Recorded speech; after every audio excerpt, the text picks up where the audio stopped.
Good morning, everybody. Welcome to Providence Municipal Court. My name is Frank Caprio, and I'm the Chief Judge here in Providence, Rhode Island. Now, I want you all to settle in because what I'm about to share with you today is one of the most remarkable cases I've ever presided over in my 40 years on this bench. This is a case that tested me in ways I didn't expect. This is a case where someone walked into my courtroom and not only showed disrespect to the law, but showed disrespect directly to me, the judge. And what happened next will remind you why accountability matters, no matter who you are or whose daughter you happen to be. This case changed how I think about privilege. This case changed how I understand the relationship between wealth and entitlement. Let me take you back to Thursday, April 18th, 2024. It was an unusually warm spring morning in Providence, the kind of morning where you could feel summer coming, where the courthouse hallways seemed brighter than usual. The sun was streaming through the old windows, and for a moment, the building felt almost peaceful. I remember because I had just finished reviewing a stack of cases from the previous week, and I was looking forward to a relatively quiet day. I should have known better. In 40 years, I've learned that the quiet days, the ones where you think nothing unusual will happen, those are exactly the days when something unexpected walks through the door. Those are the days that change everything. The bailiff called out the next case, docket number 2024 CRIM 7741, the State of Rhode Island versus Madison Grace Whitmore, age 29, for disorderly conduct, reckless endangerment, and failure to comply with a police officer's lawful command, occurring on April 7th, 2024. Now, when I read that name, something registered in my mind. Whitmore. I'd seen that name in the business section of the Providence Journal multiple times over the years. I'd heard it in conversations around the courthouse. I'd heard it mentioned by other judges. Whitmore Capital Partners, one of the most successful investment firms in New England. Billions under management, billions, that's not millions, billions, headquartered right here in Providence on Kennedy Plaza in one of the tallest buildings in the city. The kind of firm that has offices in New York and London and Hong Kong. The kind of firm where decisions made in a boardroom can affect thousands of people's retirement savings. The courtroom, and she walked in. Madison Grace Whitmore, 29 years old, tall, blonde. She was wearing a designer dress that probably cost more than my monthly car payment. Her hair was perfectly styled, the kind of styling that takes hours and costs hundreds of dollars. Her nails were perfectly manicured. She walked up to the podium with an expression on her face that I can only describe as contempt. Not nervousness, not concern, contempt, like she was looking down on everyone in the room, the bailiffs, the court officers, the other defendants waiting to be heard. But most of all, she was looking at me with an expression that suggested she found the entire proceeding to be beneath her dignity, like she couldn't believe she was actually here in this courtroom being treated like a regular person. Behind her was not one, but two attorneys, two, from a law firm I didn't recognize immediately, but I could tell by the cut of their suits and the leather of their briefcases that they were expensive. The kind of attorneys you hire when money is no object. The kind of attorneys who charge $500 an hour and bill you for every 5-minute increment of their time. I said, "Good morning, Ms. Whitmore. I see you're here on charges of disorderly conduct, reckless endangerment, and failure to comply with a police officer's lawful command. These are serious charges. Do you understand why you're here?" She smiled. Not a genuine smile, a dismissive smile. The kind of smile someone gives when they're looking at something they find amusing but contemptible. Like someone smiling at a child who doesn't understand how the world really works. Like someone who knows something everyone else doesn't. She said, "Your Honor, I understand that there's been a misunderstanding. I was at a social event on April 7th. There was an incident, but I was exercising my constitutional rights, and I believe this entire situation has been blown out of proportion by overzealous law enforcement." Constitutional rights. At a social event, blown out of proportion. Let me tell you what actually happened on April 7th, 2024. Because what Madison Whitmore was describing and what actually happened are two very different things. I said, "Ms. Whitmore, before we proceed, I'd like to hear the details of what occurred. Officer, would you please step forward and tell us what you observed?" Officer David Chen approached the bench. 12 years on the force, veteran, professional, someone who'd seen a lot in his career. He was a man of medium height with careful eyes, the kind of eyes that have looked at a lot of human behavior and learned to read it accurately. He said, "Your Honor, on April 7th at approximately 11:30 p.m., I was called to an incident at the Ridgeway Country Club in Warwick. There was a private event happening, a cocktail party. When I arrived, I found the defendant and several of her friends blocking the main entrance of the club, preventing other guests from leaving. Blocking the entrance. Preventing people from leaving. This wasn't just being loud at a party. This wasn't just having a few too many drinks. This was creating a public safety hazard." He continued. "It called us because the situation was becoming disruptive and dangerous. When I arrived, the defendant was intoxicated. She was loud. She was aggressive. I asked her to step aside so guests could exit the building. She refused. I asked her multiple times. She refused each time. I said, Officer Chen, what's the significance of blocking the entrance to a building like that?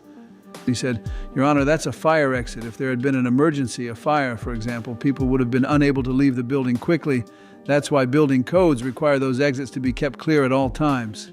It's a serious safety issue, a fire exit. She was blocking a fire exit at a building with dozens of people inside.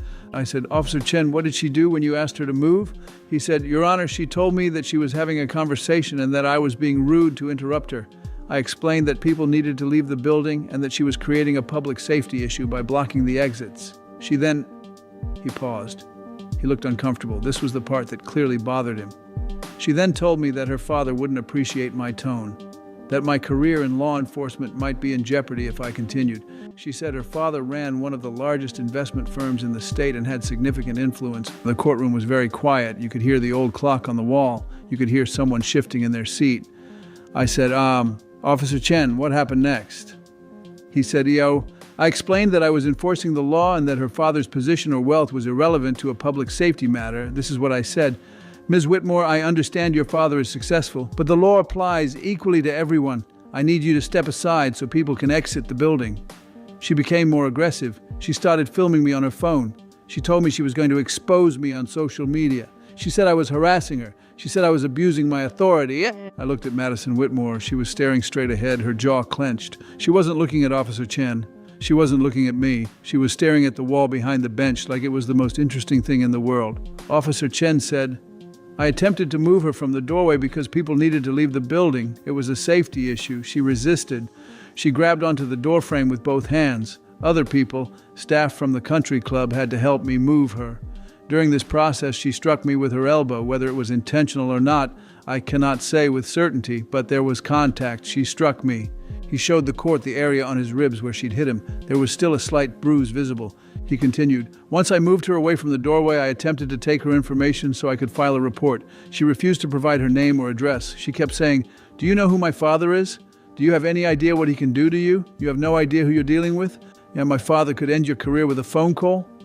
Do you know who my father is? Those words again. I'd heard them countless times in my courtroom, but in the context of blocking a fire exit at a private club while intoxicated, in the context of physically resisting a police officer, in the context of threatening that officer's career, it took on a different dimension. It wasn't just arrogance, it was dangerous. It was the belief that money and power could exempt you from the law.